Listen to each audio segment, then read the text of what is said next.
ये कहानी है जिंता की, जिसकी छोटी बहन सुजुने एक डीमन है। इसी वजह से उनका पिता हमेशा सुजुने को बहुत ही बुरी तरह से पीटता था। लेकिन जिंता अपनी बहन से बेहद प्यार करता था और इसी वजह से वो उसे लेकर घर से भागने का फैसला करता है। पर किस्मत ने ऐसा मोड़ लिया कि वही जिंता, जिसे अपनी बहन से अपनी जान से भी ज्यादा मोहब्बत थी, उसे मरने के लिए सफर पर निकल पड़ा। आखिर क्यों, आइए जानते हैं। कहानी शुरू होती है सन 1830 में। हम देखते हैं कि एक आदमी अपनी ही छोटी बच्ची को बेरहमी से पीट रहा है। वह बच्ची रोते हुए अपने बड़े भाई जिंता से मदद की गुहार लगाती है, लेकिन जिंता भी कुछ नहीं कर पाता। फिर वह आदमी उस बच्ची को कहीं कैद कर देता है और तभी हमें पता चलता है कि वह आदमी असल में उनका पिता है। अब तेज बारिश के बीच जिंता अपनी बहन से मिलने पहुंचता है, लेकिन वह वहां नहीं होती। वह उसे ढूंढने निकल पड़ता है और कुछ देर बाद सुजुने उसे दिखाई देती है। भैया, आप मुझसे दूर रहो, नहीं तो पिताजी आपको भी मारेंगे। शांत हो जाओ, रो मत। अच्छा देखो, हम यहाँ से भाग चलते हैं। और फिर दोनों भाई बहन उस रात घर से भाग जाते हैं। अब दोस्तों, बरसात, ठंडी हवाएं और अंधेरी रात में दोनों एक जगह पर बैठ जाते हैं। रात में ठंड बहुत थी, लेकिन वो खुश थे कि कम से कम वो साथ तो है। पर कुछ देर बाद अचानक सुजुने बेहोश हो जाती है। जिंता भी धीरे धीरे बेहोश होने लगता है और धुंधली आंखों से उसे एक अजीब सा शख्स दिखाई देता है। इसके बाद जब जिंता की आंखें खुलती है तो वह खुद को उस आदमी की पीठ पर देखता है जो उसे और उसकी बहन को लेकर जा रहा था। थोड़ी देर ले जाने के बाद वह आदमी जिंता को जमीन पर उतार देता है और वो कहता है कि अब वो खुद चले। फिर वह दोनों को अपने साथ एक गांव ले जाता है और अब हमें पता चलता है कि ये गांव ब्लैक स्मिथ का है, जहां सिर्फ तलवार बनाने वाले रहते हैं। जब वे उस आदमी के घर पहुंचते हैं तो उसकी बेटी भागकर अपने पिता से लिपट जाती है। बेटा, अब से ये दोनों भी हमारे परिवार का हिस्सा होंगे। हे सुनो, मेरा नाम शिरायुकी है। अब दोस्तों, जिंता और सुजुने भी अपना नाम बताते हैं, लेकिन सुजुने नोटिस करती है कि शिरायुकी जिंता से कुछ ज्यादा ही अपनापन दिखा रही होती है। अब रात में नींद न आने पर जिंता देखता है कि वह आदमी अपनी तलवार चमका रहा है और असल में वह एक पहरेदार है जो लोगों की रक्षा करता है।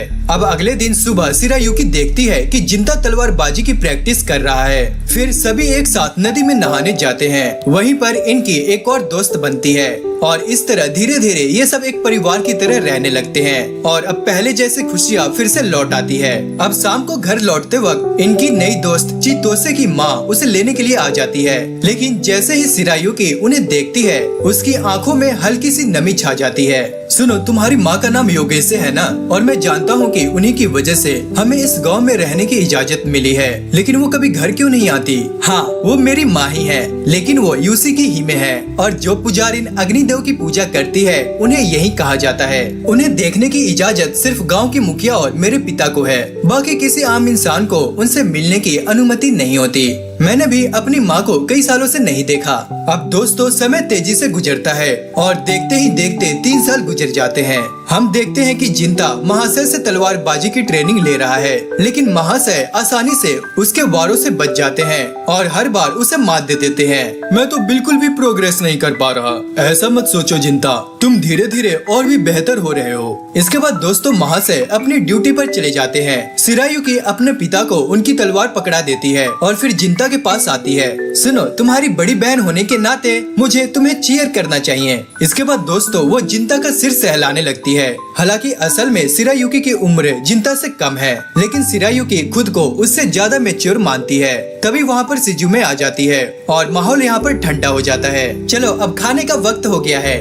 और इसके बाद वह और सुजुने दोनों जिंता की ओर अपने हाथ आगे बढ़ाती है। जिंता भी स्माइल करते हुए दोनों का हाथ थाम लेता है। अब दोस्तों, अगले सीन में हम देखते हैं कि जिंता बड़ा हो चुका है। अब वह एक डीमन हंटर है। पुजारी ने उनकी तारीफ कर रही है क्योंकि हाल ही में उसने उस डीमन को मारा था जो गांव में भेष बदलकर घुस आया था। तभी एक ताऊ कहते हैं, डीमंस की उम्र 1000 साल से भी ज्यादा होती है, लेकिन अगर कोई डीमन किसी जवान पुजारिन की मांस खा ले तो वो अमर हो जाता है। और इसी वजह से हमारी पिछली पुजारिन योगासे भी एक डीमन का शिकार हो गई और उसे हराने के लिए शिरायुकी के पिता को अपना बलिदान देना पड़ा था। शायद वो डीमन द सेक्रेट स्वॉर्ड या राई हथियाना चाहता था। ये तलवार पीढ़ी दर पीढ़ी यूशी की हिमे को मिलती आई है। कहा जाता है कि ये तलवार इस गाँव की सबसे बेहतरीन स्मिथिंग टेक्निक से बनाई जाती जाती है और अब शायद डीमंस इसकी ताकत हासिल करना चाहते हैं। तभी गांव का एक आदमी कियोमासा बोलता है, लेकिन इस बार तो वो डीमंस अपने इरादे में कामयाब नहीं होंगे, क्योंकि अब पुजारिन की रक्षा करने वाले हैं सेंटिनल्स। हालांकि उनमें से एक को तो तलवार चलाने के अलावा कुछ आता ही नहीं।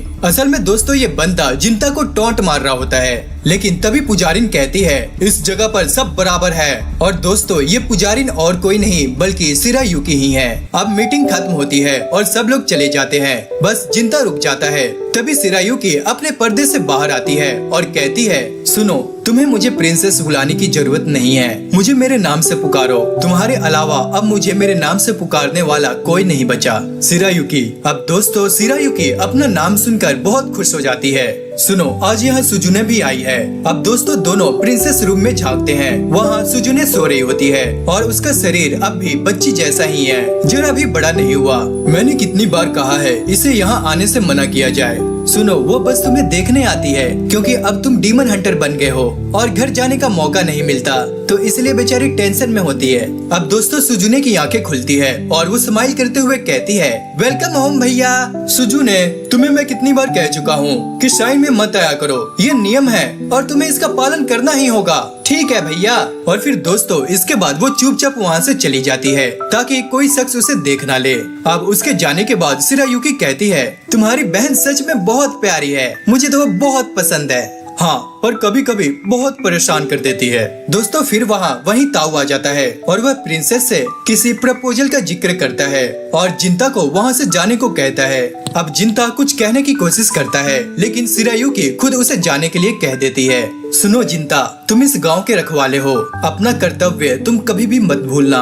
इसके बाद दोस्तों हमें पास्ट का सीन दिखाया जाता है जब शिरायुकी के माता पिता गुजर चुके थे और रात के समय शिरायुकी ने जिंता से कहा था, सुनो, अब मैं ही अगली यूसी की हिमे बनूंगी। माँ के जाने के बाद अब मुझे गांव की जिम्मेदारी उठानी होगी, लेकिन इसका मतलब ये भी होगा कि हम शायद कभी अब एक दूसरे से मिल ना सके। शिरायुकी, मैं फिर भी तुम तक पहुंचूंगा और चाहे कुछ भी हो तुम्हारे पिता की तरह एक डीमन हंटर बनूंगा। एक डीमन हंटर बनकर मैं इस गांव की रक्षा करूंगा। अब दोस्तों ये सुनकर शिरायुकी की आंखों में आंसू आ जाते हैं। तभी दोस्तों हम प्रेजेंट में आ जाते हैं जहाँ जिंता शाइन से निकल चुकी है, लेकिन तभी हम दो डीमंस को देखते हैं जो सुजुने को निशाना बनाने की प्लानिंग कर रहे थे। अगली सुबह जिंता और सुजुने उठते हैं। सुजुने बहुत खुश हो जाती है क्योंकि आज दोपहर तक जिंता को शाइन में नहीं जाना है। तभी हम देखते हैं कि सुजुने की एक आंख पूरी तरह से डीमन जैसी है। इसके बावजूद अब उनकी जिंदगी पहले से भी बहुत अच्छी थी। इसी दौरान वहाँ आती है प्रिंसेस शिरायुकी, लेकिन छुपकर, क्योंकि वह जिंता के साथ वक्त बिताना चाहती थी। चलो हम सब साथ बैठकर ब्रेकफास्ट करते हैं। अब दोस्तों तीनों साथ बैठकर खाना खाने लग जाते हैं। अरे भैया, आपको कुछ अच्छा बनाना चाहिए था। चुपचाप खाओ इसे, वरना एक थप्पड़ पड़ेगा। तुम सुजुने को कभी भी थप्पड़ नहीं मार सकते। ऐसा नहीं है, जरूरत पड़ने पर एक भाई को कठोर भी बनना पड़ता है। लेकिन दोस्तों सच तो ये है कि जब सुजुने अपना चेहरा सामने करती है तो जिंता चाहकर भी उसे थप्पड़ नहीं मारता। अब अगले सीन में हम देखते हैं कि सुजुने बहुत खुश है क्योंकि जिंता को आज पूरा दिन शिरायुकी के साथ बिताने का मौका मिला है और जिंता को खुश देखकर सुजुने और भी खुश हो जाती है। फिर जिंता और शिरायुकी साथ घूमने निकल पड़ते हैं और उन्हें साथ देखकर एक किसान कहता है, हाँ? अरे जिंता किसी खूबसूरत लड़की के साथ घूम रहा है। अब दोस्तों देखते ही देखते ये खबर पूरे गांव में फैल जाती है। अब हम दोनों को एक रेस्टोरेंट में देखते हैं। यहाँ चितोसे उन्हें देखकर कहती है, ये मेरी दोस्त है। इसके बाद दोस्तों वो दोनों ऑर्डर देते हैं। लेकिन दोस्तों इंटरेस्टिंग ये होता है कि चितोसे शिरायुकी को पहचान नहीं पाती क्योंकि उसने उसे कई सालों से देखा ही नहीं था। और तभी चितोसे उनका ऑर्डर लेकर टेबल पर आ जाती है। चितोसे जब अपने ऑर्डर पूरा करके बाहर निकलती है तो वो जिंता के लिए उसकी childhood favourite dish rice cracker लेकर आती है। जिंता जब उसे खाता है तो वो हल्की सी स्माइल के साथ कहता है, अरे ये वाकई में बहुत ही अच्छा है। अब दोस्तों इतना सुनते ही चितोसे के चेहरे पर स्माइल आ जाती है और वो खुश होकर वहाँ से चली जाती है। इसके बाद जिंता शिरायुकी से कहता है, अब हम पहले जैसे फ्रेंडली नहीं रहे क्योंकि अब मैं ब्लीच सेंटिनल बन चुका हूँ। और फिर दोनों गहरी बातें करने लगते हैं। तुम्हारे पिता हमेशा कहते थे कि कोई भी चीज हमेशा के लिए नहीं होती। उन्होंने मुझे जिंदगी का सबसे बड़ा सबक सिखाया है। काश हम भी अपने माता पिता की तरह उनके नक्शे कदम पर चल पाएं। अब दोस्तों शाम ढलने पर दोनों नदी किनारे बैठ जाते हैं और वहाँ पर ठंडी हवा बह रही होती है और आसमान बहुत खूबसूरत होता है। आज का दिन मेरे साथ बिताने के लिए तुम्हारा शुक्रिया जिंता। मैं चाहती थी कि हम पहले जैसे खुलकर बातें कर पाएं और अब तुम्हें बहुत कुछ बताना चाहती हूँ। और फिर दोस्तों इसके बाद वो थोड़ी देर चुप हो जाती है। सुनो, मैं क्यों मासा से शादी करने वाली हूँ। गांव के चीफ ने कहा है कि डीमंस मुझे मारने के लिए आएंगे, इसलिए मुझे जल्द ही अपना उत्तराधिकारी पैदा करना होगा। क्यों मासा इस गांव में जन्मा है और हमारी शादी सबके लिए फायदेमंद होगी। बतौर पुजारन मैं इसे मना नहीं कर सकती, लेकिन बतौर शिरायुगी मैं तुम्हें बताना चाहती हूँ कि मैं तुमसे प्यार करती हूँ। अगर मुमकिन हो तो तुम्हारे साथ एक नई जिंदगी शुरू करना चाहती हूँ, लेकिन मैं जानती हूँ तुम इसके लिए कभी राजी नहीं होगे। मैंने शिरायुगी की हिमे की हिफाजत करने की कसम खाई थी, शिरायुगी की नहीं। मैंने हर दिन उसके लिए मेहनत की है। अगर आज मैं तुम्हारे साथ भाग गया तो वो सारी मेहनत बेकार हो जाएगी और मैं कभी चैन से नहीं जी पाऊंगा। अब दोस्तों शिरायुगी की आंखें भर जाती है। असल में तुम और मैं एक जैसे हैं। हम हमेशा उसी चीज को प्रायोरिटीज देते हैं जो जरूरी होती है। अगर मैं तुम्हारे साथ भाग भी गई तो भी शायद कभी तुम्हारी आंखों में न देख पाऊं। इसलिए मैं अपनी जिंदगी एक यीशु की हिमे के तौर पर जीऊंगी, लेकिन मेरा दिल आखिरी सांस तक सिर्फ तुम्हारे लिए ही धड़केगा। भाई क्या दिखा रहे हो यार तुम, ये सब ऐसे इमोशनल सीन्स मत डाला करो भाई। अब दोस्तों जिंता उसकी ओर देखता है और वादा करता है कि वो हमेशा उसकी रक्षक बनकर उसकी हिफाजत करेगा। लेकिन दूसरी ओर दोस्तों हम सुजुने को बिल्कुल अकेला, तन्हा और खामोश बैठे हुए देखते हैं। इसी बीच साइन में सूचना मिलती है कि जंगल के पास 2 डीमंस टीम देखी गई है और उन्हें खत्म करने की जिम्मेदारी जिंता को दी जाती है। अब जब जिंता निकलने लगता है तो रास्ते में क्यों मासा उसे रोककर कहता है, सुनो तुम्हें पता चल गया ना कि इसुकी हिमे और मैं शादी करने वाले हैं, फिर भी तुम इतना शांत कैसे हो। राजकुमारी की खुशी और इस गाँव की सुख शांति के लिए सच में तुम पागल हो जिंता? शायद हाँ। दूसरी ओर दोस्तों घर में अकेले बैठी सुजुने के पास एक मोहतरमा आती है। वहीं जिंता जंगल में बढ़ रहा था कि अचानक धुएं से घिरा एक डीमन उस पर हमला करता है। तभी जिंता तलवार से उसकी वार को रोक लेता है और तुरंत पलटकर वार करता है। डीमन का शरीर बेहद मजबूत होता है, जिस वजह से जिंता हल्का घायल हो जाता है, लेकिन वो अगली वार में डीमन का हाथ काट देता है। वाह, मुझे पता था इसमें मजा आएगा। इंसानों की उम्र कम होती है, लेकिन उनकी तकनीकें पीढ़ी दर पीढ़ी आगे बढ़ती रहती है। अब बताओ तुमने ये तलवार क्यों उठाई है? अब दोस्तों जिंता तलवार कस के पकड़ लेता है और कहता है, उन लोगों की हिफाजत करने के लिए जो मेरे दिल के सबसे करीब हैं। शायद तुम ये बात कभी समझ न पाओ। दूसरी ओर सुजुमे से वो डीमन कहती है, लगता है तुम अपने भाई से कुछ ज्यादा ही प्यार करती हो और यही प्यार तुम्हें अब तक इंसान बनाए हुए हैं। हाँ, मैं अपने भाई से बहुत प्यार करती हूँ। सुनो बच्ची, कोई तुम्हारे भाई को नुकसान पहुंचाना चाहता है, मैं तुम्हें वो ताकत देने आई हूँ जिससे तुम उसे बचा सको।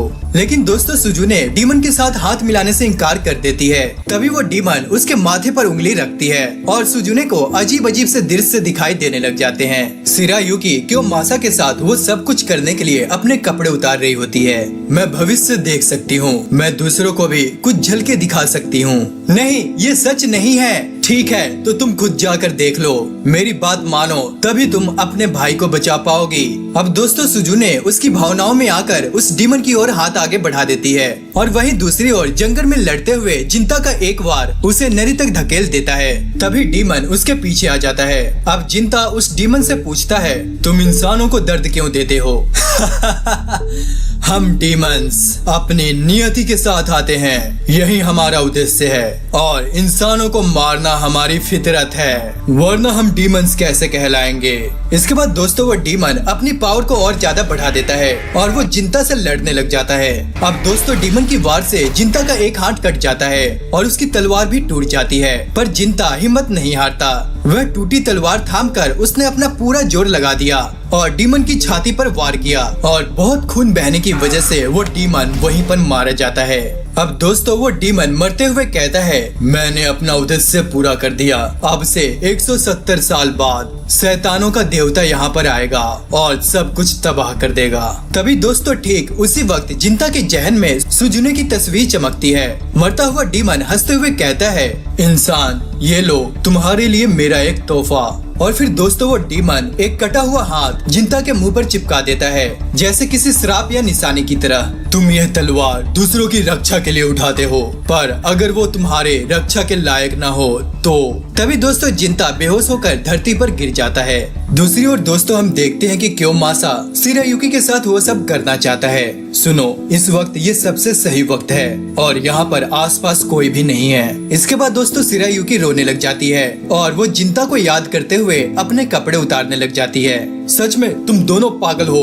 अब दोस्तों शिरायुकी आगे बढ़ने लग जाती है। अब दोस्तों उनके कुछ करने से पहले ही उनका दरवाजा टूट जाता है और वहाँ पर एक डीमन आ जाता है और उसके साथ ही सुजुने। वहीं दोस्तों दूसरी ओर हम जिंता को देखते हैं जहां वो अब होश में आ चुका होता है और वो देखता है कि उसका हाथ अब वापस से जुड़ चुका है। अब जिंता तुरंत वहां से उठकर सुजुने की ओर जाता है, पर तभी जिंता देखता है कि गांव में चारों तरफ आग लगी हुई है। अब यहाँ सुजुने शिरायुकी से पूछती है, मुझे लगा तुम जिंता से बहुत प्यार करती हो, पर तुम्हें तो कोई भी चलेगा। तभी जिंता अपने घर पर पहुँचता है और वो देखता है तो वहाँ पर कोई भी नहीं होता। वहीं दूसरी ओर गाँव में चारों तरफ आग लगी होती है और सब लोग आग बुझाने में लगे होते हैं। वही सुजुमे कहती है, मैंने अपने भाई की खुशी के लिए अपने जज्बात को अपने दिल में दबा कर रखा, पर तुमने ऐसा क्यों किया? मैं समझ सकती हूँ कि तुम अपने भाई से बहुत प्यार करती हो, इतना कि तुम अपने भाई के लिए अपने आप को छोटा रखा ताकि तुम हमेशा उसकी छोटी बहन रहो। पर तुम प्लीज मुझे माफ कर दो। इसे की हिमे होने के नाते मुझे गाँव को बचाना होगा। शिरायुकी, मैंने तुम्हारे लिए वो सब कुछ छोड़ना चाहा, पर तुमने ये सिलसिला दिया। तुमने तो मुझे बेवकूफ बना कर रख दिया, पर मैं अब हर चीज का हिसाब लूंगी। इसके बाद दोस्तों वो डीमन सुजुने के कान भरते हुए कहती है, मैंने तुमसे कहा था ना बच्ची कि ये राजकुमारी तुम्हारे भाई को धोखा देकर दूसरे के साथ गुलछर्रे उड़ा रही है और अब बस तुम अपने भाई को बचा सकती हो इस औरत को मारकर। और दोस्तों ये बात सुनते ही सुजुने की बॉडी से ब्लैक धुएं निकलने लग जाते हैं और दोस्तों वो पल भर में ही एक एडल्ट डीमन बन जाती है। इसके बाद दोस्तों ओमासा शिरायुकी को बचाने के लिए अपनी तलवार उठाता है, पर तभी सुजुने उसे जोर से एक किक मारती है और कहती है, ये दो औरतों के बीच की लड़ाई है। इसके बाद दोस्तों वो डीमन सुजुने से कहती है, तुम्हें राजकुमारी को उस तलवार से मारना चाहिए जिसकी वो आज से पहले हिफाजत करती आई है, क्योंकि इससे उसकी आत्मा को खुशी मिलेगी। अब दोस्तों वो डीमन क्योमासा को वहाँ से ले जाती है और सुजुने वो तलवार निकालती है। तभी दोस्तों हम जिंता को देखते हैं जो दौड़ता हुआ उनकी तरफ आ रहा होता है। अब जैसे ही शिरायुकी उसे देखती है वो भी दौड़ते हुए जिंता के पास जाती है और फिर दोनों इसके बाद गले लग जाते हैं। पर तभी दोस्तों हम देखते हैं कि शिरायुकी की गर्दन धड़ से अलग हो जाती है। पर तभी दोस्तों पीछे से सुजुने आ जाती है, भैया आप ठीक तो हैं? और दोस्तों सुजुने के हाथों में शिरायुकी का सिर था। इसके बाद दोस्तों वो पागलों की तरह शिरायुकी की बॉडी में जोर जोर से तलवार मारने लग जाती है, पर जिंता ये सब बर्दाश्त नहीं कर पाता। तभी वो अपनी तलवार निकालकर सुजुने पर अटैक करता है। आप मुझ पर अटैक क्यों कर रहे हैं? ये मैं हूँ आपकी छोटी बहन। क्या तुम सुजुने हो? पर तुमने शिरायुकी के साथ ऐसा क्यों किया? भैया वो राजकुमारी आपको धोखा दे रही थी, असल में वो किसी और से शादी करने वाली थी, इसलिए मैंने उसे मार दिया। पर अब आपको दुखी नहीं होना पड़ेगा, चलिए भैया हम घर चलते हैं। सुजुने, तुमने उन सभी को धोखा दिया है जिन्होंने तुम्हें बचपन से पाला पोसा, तुम्हें बड़ा किया। तुमने शिरायुकी को मार दिया। ये तुमने क्या किया सुजुने? और अब तुम्हें घर जाना है। ये तुम नहीं हो, ये कोई और है। इसके बाद दोस्तों जिंता उस पर अटैक करता है, पर हम देखते हैं कि उसकी तलवार टूट जाती है, पर इसके बाद उसकी बॉडी में से भी डीमन पावर निकलने लगती है। अब उसका हाथ उसी डीमन की तरह हो जाता है जिससे जिंता ने फाइट की थी। आखिर आप मुझ पे गुस्सा क्यों कर रहे हैं भैया? मैंने तो आपके लिए उसे मारा है, वो असल में आपको धोखा दे रही थी। अपना मुंह बंद रखो। तो आप मुझे बाकियों की तरह छोड़ देंगे? आप भी बाकियों की तरह निकले, आप मेरी दुनिया थे, पर अब आप मुझे मारना चाहते हैं। इसके बाद दोस्तों हम देखते हैं कि वो बिजली की रफ्तार से जिंता पर अटैक करने लग जाती है और फिर अपनी एक हाथ से जिंता के पेट पर अटैक करती है, पर वो अपना हाथ वापस निकाल नहीं पाती। तभी जिंता उस पर एक जोर का अटैक करता है और सुजुने दूर जाकर गिरती है। पर दोस्तों इतनी पावरफुल अटैक से भी सुजुने मरती नहीं है। अब उसे फिर से जिंदा देखकर दोस्तों जिंता फिर से उस पर अटैक करता है, पर अब की बार वो डीमन उसके सामने आ जाती है और उस अटैक को डॉज कर लेती है। ये अटैक दोस्तों इतना पावरफुल था कि अगर ये सुजुने को लगता तो सुजुने वहीं पर मर जाती, पर उसकी किस्मत अच्छी थी कि ये डीमन सामने आ गई। इसके बाद दोस्तों वो डीमन सुजुने को वहाँ से भाग भागने के लिए कहती है और अब सुजुने वहाँ से चली जाती है। अब जिंता अपने हाथ को उस डीमन के शरीर से बाहर निकालने की कोशिश करता है, पर वो अपना हाथ बाहर नहीं निकाल पाता। अब मैं हर एक चीज से नफरत करने लगी हूँ भैया, और अब मैं इस पूरी दुनिया को तबाह कर दूंगी। पर भैया, मैं सब कुछ तबाह करने से पहले एक आखिरी बार आपसे मिलने जरूर आऊंगी। आखिर मैंने अपना उद्देश्य पूरा कर ही लिया। मैंने भविष्य देखा है, आने वाले टाइम में डीमंस लोगों के लिए बस किस्से और कहानियां बनकर रह जाएंगे और मैं यहाँ अब खुशी खुशी मर सकती हूँ। और दोस्तों, यहीं पर ये डीमन मारी जाती है। तभी दोस्तों अचानक से बारिश होने लगती है और जो गांव में आग लगी थी अब वो बुझने लगती है। अब दोस्तों जिंता शिरायुकी की बॉडी के पास आता है और रोते हुए कहता है, शिरायुकी मुझे माफ करना, मैं तुम्हारी जान नहीं बचा पाया। और फिर इतना कहने के बाद दोस्तों वो जोर जोर से रोने लग जाता है। अब दोस्तों कुछ दिन बीतते हैं और अब हम देखते हैं कि गाँव में आग की वजह से जो नुकसान हुआ था उसे लोग धीरे धीरे अब ठीक कर रहे हैं। और वहीं हम जिंता को देखते हैं जो अपना सामान पैक करके अब वापस वहाँ से जा रहा होता है। पर अचानक से वहाँ पर गांव के चीफ आ जाते हैं और वो उन्हें बताता है कि वो इस गांव को अब छोड़ के जा रहा है ताकि अब वो आने वाले टाइम में शैतानों की देवता को खत्म कर सके। वो डीमन और कोई नहीं दोस्तों बल्कि जिंता की बहन होती है सुजुने, जिसने शिरायुकी को मारा था। उसने जिंता के प्यार को मारा था, इसलिए अब जिंता भी सुजुने को जिंदा नहीं छोड़ने वाला। अब दोस्तों ये बात सुनकर गाँव का चीफ जिंता को याराई तलवार देता है ताकि वो डीमन को आसानी से मार सके।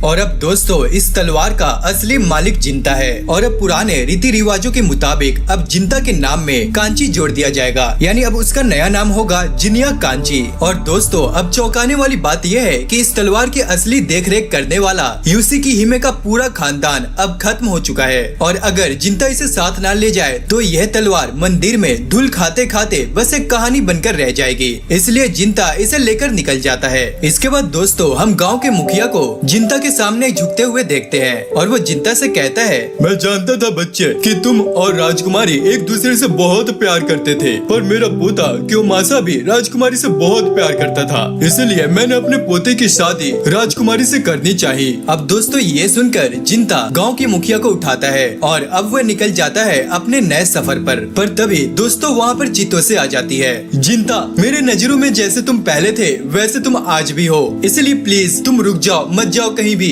चितोसे, मैं तुमसे वादा करता हूँ कि मैं जल्द ही लौटकर वापस आऊंगा। और यह कहकर दोस्तों वो अपने सफर पर निकल पड़ता है। अब दोस्तों हमें 170 साल बाद का सीन दिखाया जाता है जहाँ हम देखते हैं कि एक आदमी अपने हाथ में तलवार लिए मंदिर में आता है और वहाँ की पुजारी मिगो से मिलता है। इसके बाद दोस्तों हम एक गाँव को देखते हैं जहाँ पर जेंजी नाम का एक आदमी सुगाया जनरल स्टोर में काम कर रहा होता है और वहीं पर हम जिंता को देखते हैं जो एक शख्स के सामने बैठा होता है और वो आदमी जिंता से कहता है, आगे का काम तुम संभाल लो। और ये कहकर वो आदमी वहाँ से चला जाता है। अब दोस्तों उस आदमी के जाने के बाद जेंजी जिंता को अपना इंट्रोडक्शन देता है। हे सुनो, मेरा नाम जेंजी है और मैं सुगाया जनरल स्टोर में एक क्लर्क का काम करता हूँ। अब जिंता उसे भी अपना नया नाम बताता है, पर जेंजी बताता है कि उसके बॉस की बेटी नासु की जान खतरे में है क्योंकि एक डीमन बार बार उसके कमरे के बाहर आता है और कहता है मेरी बेटी को लौटा दो। शायद उस डीमन को लगता है कि नासु ही उसकी बेटी है।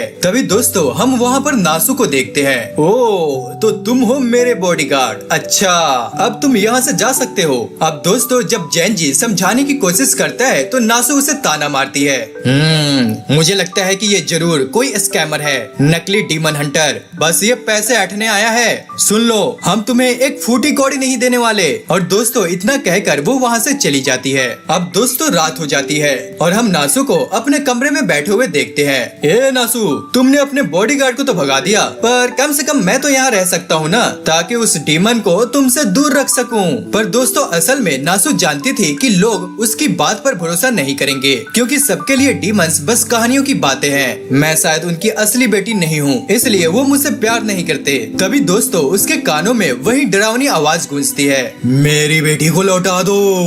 और अगले ही पल दोस्तों हम डीमन को देखते हैं। अब नासु खिड़की से झांकती है और वो देखती है तो वहाँ पर एक डीमन खड़ा होता है। दोस्तों वो डीमन बार बार एक ही वर्ड्स दोहराया जा रहा था जो कि था मेरी बेटी को लौटा दो। अब दोस्तों यहाँ पर जेंजी की फटकर हाथ में आ जाती है, पर तभी वहाँ पर जिंता आ जाता है। अब वो डीमन जिंता से भी सेम लाइन कहती है, पर जिंता यहाँ पर उस डीमन का एक हाथ काट देता है और वो डीमन वहीं पर खत्म हो जाती है। क्या वो डीमन मर गया? पर दोस्तों जिंता कहता है नहीं, असल में जब डीमंस मरते हैं तो सफेद सी धुंध में गायब हो जाते हैं, मतलब कि ये डीमन अभी तक नहीं मरा और वो वापस जरूर आएगी। अब अगले दिन दोस्तों जेंजी जिंता से कहता है, सुनो, अगर डीमन अब भी जिंदा है तो क्या आप आज रात यहाँ फिर से रुक सकते हैं? पहले तुम मुझे नासू के बारे में और बताओ, वो डीमन बार बार मेरी बेटी क्यों कह रही थी? अब दोस्तों यहाँ पर असली स्टोरी सामने आती है। असल में नासू असली में बॉस की बेटी नहीं है, उसे उन्होंने अडॉप्ट किया है। असल में बॉस की बीवी को डीमन ने मार दिया था और उनका बेटा कहीं भाग गया और अब तक नहीं लौटा, यानी बॉस की जिंदगी दुखों से भरी है। अब अगले सीन में दोस्तों हम उन्हें डिनर करते हुए देखते हैं। अच्छा सुनो नासू, जो बॉडीगार्ड मैंने तुम्हारे लिए रखा है वो कैसा है? इतना भी बुरा नहीं है वो मेरा ख्याल रख सकता है। मेरा ख्याल रखने के लिए शुक्रिया पिताजी आपका। बेटा, हर पिता अपनी संतान की शिद्दत से परवाह करता है। अब दोस्तों अगले सीन में हम नासू को अपने रूम में देखते हैं, तभी डीमन वहाँ फिर से आ जाती है और उस पर हमला करती है। जिंता फिर से उस डीमन की चटनी बनाकर उसे जमीन पर पटक देता है। सुनो जिंता, इसे मार डालो। क्या सच में मैं इसे खत्म कर दूं? सोचो, क्योंकि अगर मैं इसे मार भी दूं तो ये वापस आएगी। अब सारे यहाँ पर दोस्तों चौंक जाते हैं। असल में ये डीमन और कोई नहीं बल्कि तुम्हारे अपने इमोशन से पैदा हुई है। तभी दोस्तों हमें नासू के बारे में पता चलता है। नासू हमेशा यही चाहती थी कि उसके पिता उसे देखे, उससे बातें करे, उसका ख्याल रखे, लेकिन बाहर से मजबूत दिखने वाले नासू के दिल में हमेशा ये डर बैठा रहता था कि शायद उसके पिता उससे प्यार नहीं करते। और अब यही इमोशंस डीमन का रूप लेकर उसके सामने खड़ी थी। एक ऐसा डीमन जो सिर्फ नासू को देख रहा था और सिर्फ नासू पर ही ध्यान दे रहा था। नहीं, ये सच नहीं हो सकता। नासू, मैं जितनी बार चाहूँ इसे मार सकता हूँ, लेकिन ये बार बार वापस आएगी क्योंकि इसका जन्म तुम्हारे ही इमोशन से हुआ है। तो अब मैं क्या करूँ? बस मुझे कह दो कि इसे खत्म कर दूँ। अब दोस्तों नासू कहती है, ये डीमन मैं ही हूँ, यानी मुझे ही मरना होगा। नहीं नासू, आप गलत सोच रही हैं। मैं जानता हूँ बॉस आपको कितना प्यार करते हैं, बस वो अपनी भावनाओं को जाहिर नहीं कर पाते। आप उन्हें सच बताइए, उनसे दिल खोलकर बात कीजिए, वो भी आपसे वैसे ही खुलेंगे, बिल्कुल एक परिवार की तरह। अब दोस्तों जेंजी की बातों से नासू को थोड़ी हिम्मत मिलती है और वो कांपते हुए कहती है, जिंता, इसे खत्म कर दो। तभी दोस्तों जिंता अपनी तलवार निकालता है और एक ही वार में उस डीमन को चीर डालता है और वो डीमन सफेद धुंध में बदलकर गायब होने लगता है। अब फाइनली दोस्तों नासू अपने नेगेटिव इमोशंस पर जीत हासिल कर ली है और अब से वो चैन की नींद सोएगी। लेकिन दोस्तों हम देखते हैं कि बाहर वो डीमन फिर से रीजनरेट हो रहा था और फिर से वहाँ पर डीमन की आवाज सुनाई दे रही थी, जो कि थी, मेरी बेटी को लौटा दो। ये डीमन सिर्फ नासू की भावनाओं से नहीं बना, इसके पीछे और कोई है। तभी दोस्तों जिंता को एहसास होता है कि यह डीमन जुजो समा की पत्नी की उस बेटी से जुड़ा है और साथ ही जिंता की अपनी माँ की भावनाओं से भी। अब जिंता को जैसे ही ये सच्चाई पता चलती है, वो डीमन टूटकर बिखरने लगती है। इसके बाद जिंता तलवार उठाकर धीरे से कहता है, हर किसी को वर्तमान में जीना चाहिए। हम खुद को हमेशा अतीत की जंजीरों में कैद नहीं रख सकते। प्लीज अब आराम कीजिए। और अब फाइनली दोस्तों वो डीमन हमेशा के लिए खत्म हो जाती है और हमें पता चलता है कि असल में वो डीमन और कोई नहीं बल्कि वह जिंता की माँ ही थी। अब दोस्तों अगले दिन जिंता के वापस जाने का वक्त आता है। जेंजी जिंता को शुक्रिया कहता है, सुनो जिंता, मैं भी खुद को बदलूंगी, पर मुझे ऐसा करने में थोड़ा वक्त लगेगा। तुम्हारा बहुत बहुत शुक्रिया मेरी जान बचाने के लिए। नासू, शुक्रिया मत कहो, शायद मैंने भी यहाँ पर अपना पुराना कर्ज चुका दिया है। असल में जब मैं भी छोटा था तो मैं भी उसी चीज को सच मानता था जो मेरे सामने थी, पर कई बार चीजें जितना हम सोचते हैं उससे ज्यादा गहरी होती है और मैं बस उस वक्त ये बात नहीं समझ सका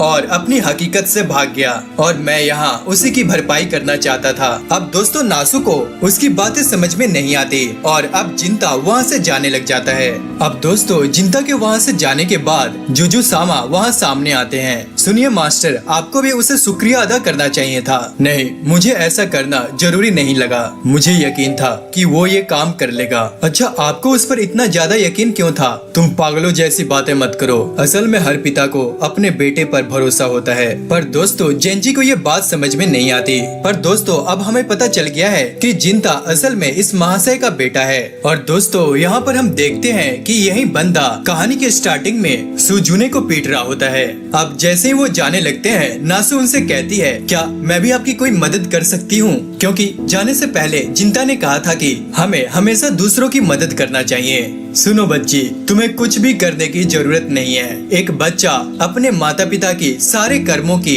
कर्जा चुका सकता है, एक अच्छी जिंदगी जीकर। दूसरी ओर दोस्तों, हम जिंता को देखते हैं जो ऊपर आसमान की तरफ देखकर स्माइल कर रहा था। अब दोस्तों, यहाँ पर मेरा एक सवाल है आप लोगों के लिए, क्या शिरायुगी ने सही किया या सुजुने ने? याद रखना, शिरायुगी ने ये सब अपने गाँव के लिए किया और सुजुने ने अपने भाई के लिए। तो कसूर शायद गलतफहमी का भी हो सकता है, पर तुम्हें क्या लगता है कमेंट्स में जरूर बताना। इसके बाद दोस्तों, स्टोरी आगे बढ़ जाती है और हम एक रेस्टोरेंट का सीन देखते हैं जहाँ पर ओफू नाम की एक लड़की कांपते हुए जिंता को खाना सर्व कर रही होती है। उसके पिता जो कि रेस्टोरेंट के मालिक होते हैं, वो जिंता से कहते हैं, बेटा, हाल ही में यहाँ एक सीरियल किलर घूम रहा है। मुझे अपनी बेटी की बहुत चिंता है। महाराज को जल्द ही कुछ करना चाहिए। असल में दोस्तों, ये दुकान सिर्फ 10 दिन पहले ही खुली थी और मालिक को ये जगह बेहद सस्ती में मिल गई थी। अब दोस्तों, फिर से रेस्टोरेंट का मालिक जिंता से कहता है, बच्चे, तुम लगातार यहाँ 5 दिनों से आ रहे हो इस खतरनाक गांव में। यह अजीब है। पिताजी, आप ये कैसी बातें कर रहे हैं? अच्छा बच्चे, ये खाना तुम्हें कैसा लगा? खाना ना बुरा ना अच्छा। बच्चे, तुम्हारा लहजा काफी कठोर है। लगता है तुम्हारे साथ अतीत में बहुत बुरा हुआ है। सुनो बच्चे, आखिर तुम करते क्या हो? मैं डीमंस को मारता हूँ। अब दोस्तों, उसकी बातें सुनकर रेस्टोरेंट का मालिक कहता है, हमारे गांव में जो सीरियल किलर है वो अजीब तरीके से लोगों को मारता है। लाशों की हालत देखकर लगता है कि ये काम किसी इंसान का नहीं बल्कि किसी डीमन का है। अब दोस्तों, यहाँ पर ओफू डरते हुए कहती है, डीमंस और सीरियल किलर दोनों बहुत डरावने हैं। सर, आप अपना ख्याल रखिएगा प्लीज। सुनो बच्ची, मैं कोई बच्चा नहीं हूँ कि तुम मुझे ऐसा कहो, पर मुझे तो आपके अंदर एक बहुत ही प्यारा सा बच्चा नजर आता है। अब दोस्तों, ये बात सुनकर जिंता यहाँ पर चुप हो जाता है। अब दोस्तों, हम अगले सीन में रात को जिंता को पुल पर खड़ा होकर डीमंस का इंतजार करते हुए देखते हैं, पर वहाँ पर कोई भी नहीं आता। अब जिंता उस जगह से जाने ही वाला होता है कि अचानक एक औरत की तेज चीख सुनाई देती है और वो फौरन उस आवाज की तरफ दौड़ पड़ता है। वो वहाँ पहुंचकर देखता है कि कुछ मुर्दों की लाशें बुरी हालत में पड़ी होती है। अब खून से सनी जमीन और टूटी हुई हड्डियां इस बात का सबूत है कि ये कोई आम इंसान नहीं बल्कि किसी डीमन का काम है। लेकिन दोस्तों, जिंता यहाँ पर हैरान था क्योंकि उसे औरत की चीख सुनाई दी थी, मगर यहाँ पर कोई भी औरत नहीं थी। तभी दोस्तों, उस पर एक तेजी से हमला होता है। इससे पहले कि जिंता को कुछ समझ आता, उस पर एक और हमला हो जाता है। पर दोस्तों, इस बार वो उस हमले को अपनी तलवार से रोक लेता है। लेकिन दोस्तों, हम देखते हैं कि यहाँ पर कोई भी मौजूद नहीं होता। तभी दोस्तों, पीछे से फिर से उस पर हमला होता है। अब जिंता समझ जाता है कि ये काम जरूर किसी डीमन का है और फिर वो इसके बाद अपनी डीमन पावर एक्टिवेट करता है। अब इसके बाद जब वो डीमन दोबारा उस पर अटैक करता है तो जिंता उसकी तलवार तोड़कर अपने एक जबरदस्त स्लैश से उसे घायल कर देता है। मेरे सामने आओ डीमन, और मरने से पहले अपना नाम बताओ। तभी दोस्तों, वो डीमन उसके सामने प्रकट होता है। मेरा नाम है मुसुके। अब दोस्तों, जिंता उसकी गर्दन काटने ही वाला होता है। तभी वो डीमन चिल्लाते हुए कहता है, रुको, मैं तुमसे लड़ना नहीं चाहता। मैंने तुम पर हमला इसलिए किया क्योंकि मुझे लगा तुम वही सीरियल किलर हो। अब दोस्तों, जिंता यहाँ पर हैरान रह जाता है। Serial killer? मुसुके बताता है कि अफवाहें हैं उस सीरियल किलर के बारे में कि वो इंसान नहीं बल्कि डीमन है और जिंता से उसे डीमन की गंध आई, इसलिए उसने उस पर हमला किया।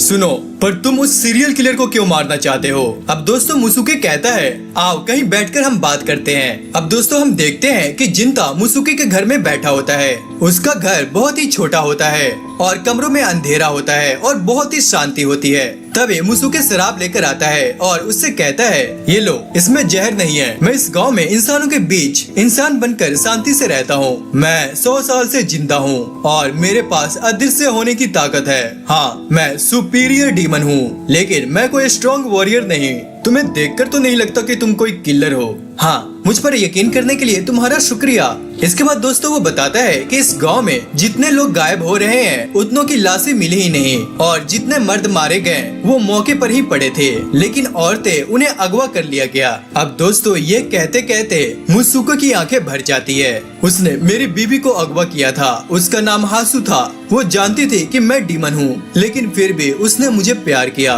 वो बहुत अच्छी इंसान थी, पर 1 महीने पहले उसे उठा लिया गया और 10 दिन पहले उसकी लाश नदी किनारे मिली। उसके जिस्म पर जुल्म के ऐसे निशान थे कि मैं बता भी नहीं सकता। मेरी बीवी ने कभी किसी का बुरा नहीं किया, फिर भी उसके साथ ऐसा क्यों हुआ? मैं अपनी बीवी से बहुत प्यार करता था और अब उस किलर के लिए मेरे दिल में सिर्फ नफरत है। मैं उसकी जान लेकर ही रहूंगा। सुनो, तुम्हें चिंता करने की कोई जरूरत नहीं है। उस डीमन को मैं मारूंगा क्योंकि ये मेरा काम है। सुनो, तुम्हें ढूंढने में मैं मदद करूंगा, लेकिन आखिरी बार उस पर मैं करूंगा। क्या तुम सच में किसी की जान लेने का बोझ अपने ऊपर लेना चाहते हो? हम डीमंस कभी झूठ नहीं बोलते, कभी भी नहीं। अब दोस्तों ये सुनकर जिंता उसका साथ देने के लिए राजी हो जाता है। अगली सुबह दोनों गाँव में उस सीरियल किलर के बारे में जानकारी इकट्ठा करने लगते हैं, लेकिन कई दिन गुजर जाते हैं, फिर भी कोई ठोस सुराग नहीं मिलता। फिर एक रात दोनों बैठकर शराब पी रहे होते हैं। जिंता, तुम डीमंस को क्यों मारते हो? पैसों के लिए? नहीं यार, तुम सिर्फ पैसों के लिए किसी की जान नहीं लेते, तुम्हारे पास कोई और वजह है ना? हाँ, एक डीमन है जिसे मैं हर हाल में रोकना चाहता हूँ। मैं भी पहले इंसान था, लेकिन मेरी आंखों के सामने उस डीमन ने मेरी प्यार को छीन लिया और फिर उसी नफरत ने मुझे भी डीमन बना दिया। अब असली फैसला तब होगा जब मैं उसका आमना सामना करूंगा यार, और मैं अपनी बीवी का बदला लेकर फिर से इंसानों के बीच शांति से जीना चाहता हूँ। उसकी कब्र की देखभाल करना चाहता हूँ। यार, तुम शायद गलत कह रहे थे मुत्सुके कि मैं बिना वजह कुछ करता हूँ। मेरे दिल में भी नफरत भरी हुई है यार, वो भी अपनी ही बहन के लिए। अब दोस्तों अगले दिन जिंता फिर से उसी रेस्टोरेंट में जाता है। जिंता, तो क्या तुमने उस डीमन को मार दिया? नहीं, अभी तक नहीं। तुम जैसी प्यारी लड़की यहाँ काम करती है, फिर भी इस दुकान में ज्यादा लोग क्यों नहीं आते? ओह, तो तुम्हें भी लगता है कि मेरी बेटी बहुत प्यारी है। बेटी, तुम्हें जिंता कैसा लगता है बताओ? पिताजी, कैसी बातें कर रहे हैं आप? पर बेटी, मुझे तुम्हारी बहुत चिंता रहती है। मैं इस वक्त सिर्फ आपकी बेटी बनकर रहना चाहती हूँ, बस। इसके बाद वो जिंता से माफी मांगती है क्योंकि उसके पिता ने उसे कुछ अलग ही बातें कह दी। पर जिंता स्माइल करते हुए कहता है, तुम्हारे पिता बहुत अच्छे इंसान हैं। हाँ, वो बहुत प्यारे हैं, लेकिन आपको देखकर लगता है जैसे आपके पिता वैसे नहीं थे। मेरी एक छोटी बहन थी सुजुने, हमारे पिता उसे बहुत मारते पीटते थे और इसी वजह से मैं अपनी बहन को लेकर घर से भाग गया था। पर अब मुझे समझ आता है कि वो शायद वैसा क्यों करते थे। अक्सर चीजें वैसे नहीं होती जैसे हम चाहते हैं। अब दोस्तों एक और दिन बीत जाता है, लेकिन अभी तक उन्हें उस सीरियल किलर डीमन के बारे में कोई भी सुराग नहीं मिला। कई दिनों से वो डीमन बिल्कुल चुप था, जैसे कहीं गायब ही हो गया हो। पर अचानक ही मुत्सुके कुछ नोटिस करता है। ये तो ओफू है, तुम इसे जानते हो? हाँ, जिस दुकान पर मैं खाना खाने जाता हूँ, ये उसी दुकान के मालिक की बेटी है। दोस्तों यहाँ पर ओफू खूबसूरत फूलों को निहार रही होती है, तभी जिंता उसके पास पहुँचता है। क्या तुम यहाँ अकेले हो? अब जिंता पीछे देखता है। मुत्सुके वहाँ से चुपके से गायब हो चुका होता है ताकि जिंता आराम से ओफू से बात कर सके। तुम यहाँ क्या कर रही हो ओफू? मैं इन खूबसूरत फूलों को देख रही थी। इनका नाम स्नो विलो है। ये चेरी ब्लॉसम की फैमिली के ही मेंबर है, पर ये तो चेरी ब्लॉसम से काफी अलग लगते हैं। हाँ, लेकिन फिर भी ये बहुत खूबसूरत होते हैं। जब खिलते हैं तो पूरे वादियों की रौनक बढ़ा देते हैं। भले ही इन्हें देखकर ऐसा लगे जैसे ये उदास हो, पर मैं जानती हूँ ये खुद को कभी उदास नहीं मानते, वरना हर साल इतनी खूबसूरती से क्यों खिलते। सुनो, चलो अभी यहाँ से चलते हैं, तुम्हारे पिता तुम्हारे इंतजार कर रहे होंगे। ठीक है। सुनो जिंता, तुम्हें देखकर हमेशा लगता है कि तुम खुद को बहुत ज्यादा पुश करते हो, शायद इसलिए क्योंकि मैं सिर्फ एक उद्देश्य के लिए जी रहा हूँ। अच्छा, मुझे नहीं पता कि तुम्हारा उद्देश्य क्या है, पर कभी कभी जिंदगी में थोड़ा रिलैक्स रहना भी जरूरी होता है। शायद मैं तुम्हारी ये बात मान न सकूं। तभी दोस्तों ओफू को कुछ और सुंदर फूल दिखते हैं और वो बताती है इन फूलों का नाम विंटर डैफनी है क्योंकि ये सर्दियों में खिलते हैं। और देखो वहाँ जो छोटे सफेद फूल लगे हैं ना, वो है चिकवुड। मैं इन्हें जानता हूँ, मेरे गांव में इन्हें फूलों से दवाइयाँ बनाई जाती थी। बचपन में मेरी एक दोस्त थी, उसे मिठाइयाँ बहुत पसंद थी। वो इतनी मिठाइयाँ खा लेती थी कि पेट दर्द करने लगता था। फिर इन्हीं फूलों से बनी दवा उसे दी जाती थी। अब दोस्तों ये सुनकर ओफू स्माइल कर देती है। जिंता, तुम सच में बहुत प्यारे हो। तुम फूलों की खूबसूरती को महसूस करते हो और अपनी जिंदगी की प्यारी यादों को दिल में संजोए रखते हो। लेकिन तुमने अपने उद्देश्य के लिए इन सबको अपने अंदर दबा लिया है। तुम्हें ऐसा नहीं करना चाहिए। असल में तुम्हें प्रेजेंट में जीना चाहिए। जब तुम अपने आसपास देखना शुरू करोगे, तुम्हें बहुत से खूबसूरत फूल खिलते हुए दिखेंगे। उसकी ये बातें सुनकर जिंता बस हल्की सी स्माइल देता है और फिर ओफू को उसके घर तक छोड़ने आता है। सुनो, अब मैं अपने पापा को क्या कहूँगी कि तुम मेरे साथ क्यों थे? सुनो, उन्हें मेरे बारे में कुछ मत बताना। अच्छा ठीक है, और शुक्रिया मुझे घर तक छोड़ने के लिए। इसके बाद दोस्तों जिंता कहता है, क्या तुम मुझे फूलों के बारे में और बता सकती हो? हाँ बिल्कुल। और जैसे ही ओफू अंदर जाती है, वहीं मुसुके वहाँ पर आ जाता है। अब दोस्तों जिंता समझ जाता है कि ये दोनों का पीछा कर रहा था। अब अगले सीन में हम देखते हैं कि मुसुके नशे में होता है। वो और जिंता एक पुल पर खड़े होते हैं। तभी अचानक एक लड़की उनके सामने से गुजरती है और अगले ही पल मुसुके पर किसी का खतरनाक हमला हो जाता है। वो लड़की डर के मारे वहीं पर गिर जाती है, क्योंकि दोस्तों वहाँ असली सीरियल किलर डीमन आ चुका था। जिंता फौरन अपनी तलवार निकाल लेता है और वो डीमन उस पर हमला करता है, पर जिंता उसके वार को डिफ्लेक्ट कर देता है और वो लड़की से कहता है हिलो मत। और फिर डीमन के साथ जबरदस्त लड़ाई शुरू हो जाती है, पर जिंता को पीछे धकेलते हुए वो डीमन उस लड़की को खत्म करने ही वाला था, तभी कोई उसे बचा लेता है। असल में दोस्तों वो मुसुके था और वो अभी भी जिंदा था। जिंता फिर से डीमन पर टूट पड़ता है, पर डीमन बहुत तेजी से वहाँ से भाग जाता है। मुसुके कहता है वो बहुत ताकतवर था, लेकिन अब मुझे लगता है कि मैं उसका ठिकाना ढूंढ लूंगा, और ये कहकर वो वहाँ से चला जाता है। पर तभी दोस्तों वो घायल लड़की कहती है, मैं खड़ी नहीं हो पा रही हूँ, प्लीज मेरी मदद करो। इसके बाद जिंता धीरे से उस लड़की का हाथ थामता है और उसे उठाने में मदद करता है। लड़की खड़ी होकर पूछती है, तुम मुझे भूल तो नहीं गए हो? अब दोस्तों जिंता यहाँ पर हैरान रह जाता है और 2 मिनट के लिए फ्रीज हो जाता है। अरे तुम तो नासू हो। अब दोस्तों पता चलता है कि ये दोनों 3 साल बाद मिल रहे हैं। अरे नासू, तुम तो अभी भी उतनी ही छोटी हो, बिल्कुल भी नहीं बदली। अब दोस्तों नासू स्माइल करते हुए कहती है, लड़कियों से थोड़ा तमीज से बात किया करो। वैसे मैं बस एक डिलीवरी करके घर जा रही थी। पर दोस्तों वहाँ पर किसी के आ जाने से नासू अचानक से डर जाती है। पर दोस्तों वो और कोई नहीं बल्कि जेंजी होता है। जेंजी की हालत देखकर जिंता बताता है कि अभी कुछ ही देर पहले नासू पर एक सीरियल किलर ने हमला किया था, और ये सुनकर जेंजी बहुत ही ज्यादा घबरा जाता है और नासू से चिपक कर उसे बचाने की कोशिश करने लगता है। दोस्तों यहाँ पर जिंता बहुत ही सीरियस होते हुए कहता है, ये काम किसी डीमन का है और मैं उस डीमन को मारने के लिए आया हूँ। जिंता, और अब तुम क्या करते हो? मैं आज भी डीमंस का पीछा करता हूँ, और हाँ अगर तुम्हें फिर कभी मुझसे काम करवाना हो तो थोड़ा डिस्काउंट मिल जाएगा। अब दोस्तों यहाँ पर नासू थोड़ा शर्माते हुए कहती है, खैर आज मेरी जान बचाने के लिए तुम्हारा बहुत बहुत थैंक यू। अब दोस्तों इसी बीच जेंजी जिंता को बताता है कि उसने सुना है कि गांव के पास एक पुराना मंदिर है जिसका पुजारी मर चुका है, और लोग कहते हैं कि उस मंदिर से अभी भी महिलाओं की चीख आती है और वहाँ कोई डीमन वास करता है। वहीं दोस्तों दूसरी तरफ मोसुके अभी भी उस डीमन का पीछा कर रहा था। तभी उसे किसी की चीख सुनाई देती है और वो दौड़कर वहां पहुंचता है और देखता है कि वही डीमन किसी औरत को अगवा करके ले जा रहा है। और उस सीन को देख मोसुके की आंखों के सामने उसकी मरी हुई पत्नी की झोली वाली यादें तैरने लगती है। उसने अपनी पत्नी की लाश को गले लगाकर खूब रोया था। अब दोस्तों गुस्से से भागकर मोसुके डीमन के पीछे पीछे चलने लगता है और वो उसे उस मंदिर तक ले जाता है। मोसुके चुपके से मंदिर के अंदर दाखिल होता है और छुपकर देखते हुए पाता है कि डीमन उस महिला को बहुत ही बुरी तरह से खा रहा होता है। उसके हाथ पांव अलग हो रहे हैं, चारों ओर खून फैला हुआ है और लास्ट में सिर्फ उसकी गर्दन बची हुई दिखाई देती है। अब दोस्तों ये सीन देखकर मोसुके गुस्से से फूट पड़ता है और वो गुस्से में आकर उस पर हमला कर देता है, पर डीमन एक ही वार में मुसुको को गंभीर रूप से जख्मी कर देता है। फिर वह उस औरत का सिर पकड़कर उसे भी खा लेता है। अब डीमन वहाँ से चला जाता है और थोड़ी दूर पर जख्मी मुसुके पड़ा होता है। कुछ ही देर बाद जिंता उस मंदिर में पहुँचता है। जेंजी ने उसे उस मंदिर और इसके बारे में पहले बताया था। अब जिंता ये देखकर घबरा जाता है और वह तुरंत मोसुके के पास पहुंचता है। अब दोस्तों मोसुके बहुत ही बुरी तरह से यहाँ पर घायल होता है और वो रोते हुए कहता है, माफ करना, मैं कुछ भी नहीं कर पाया। उसने मेरी आंखों के सामने एक औरत को पूरी तरह से खा लिया। अब दोस्तों जिंता उसकी तरफ अपनी तलवार दिखाते हुए कहता है, यह तलवार कातो नामक एक गाँव में बनाई गई थी। यह डीमंस के खिलाफ हमारी एक तरह की शुभ संकेत है और अब हम इस डीमन का सिर काट कर रहेंगे।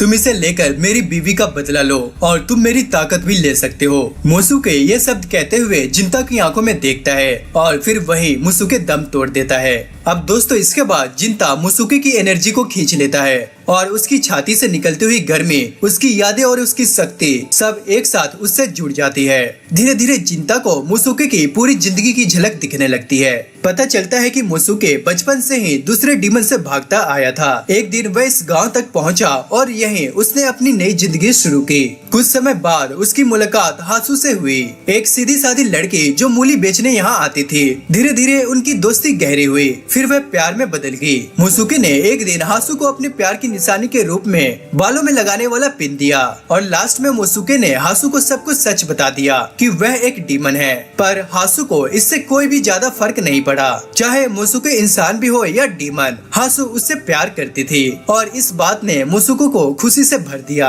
आज वही कहानी एक कड़वे मोड़ पर आकर टूटती है।